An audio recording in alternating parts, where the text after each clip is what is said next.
ito na yung inaantay kong sayo nila. As a supported mom, todo video ako. Bago ako makapunta dyan sa pwesto na yan, dumaan muna ako sa mga pagsubok. Char. Hindi ka na kasi akong matalisod yan. Nagkatatakbo ako. Hindi ko alam kung saan ako pupwesto yan. Nahanap ko kung saan ko siya pwede makuhanan. So, yun nga. Humahanap ako ng magandang pwesto kasi nga yun yung unang-unang performance na ginawa niya sa Tanang Bayan. Char. Kasi sobrang mahihain niya talaga. Kasi hindi mo siya mapipilit.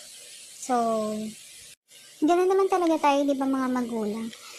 Talagang excited tayo kapag meron silang mga ganyan.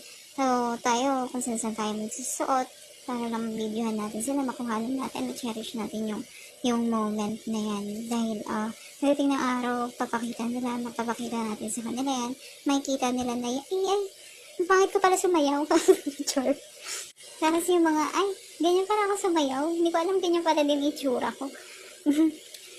Grabe na yung mga bata ngayon, ang tatangkad nila. So, kala ko si Akiya lang yung pinakamatangkad sa kanila. Yung pagkakita ko sa mga classmate na, may mga matatangkad din pala. Yung sobrang tangkad sa kanya. So, yan, nakita ko na siya yan. Yan, hinanap ko siya kanina. Kala ko nagtatago din naman siya.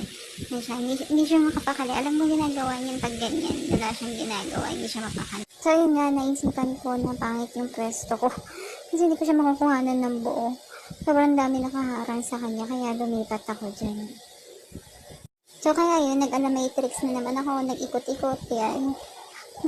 So, yan na, mag-i-start na sila. Gusto ko sumigaw dyan na, ay, kapatid ko yan. Char. Ayun, anak ko pala yan. Char.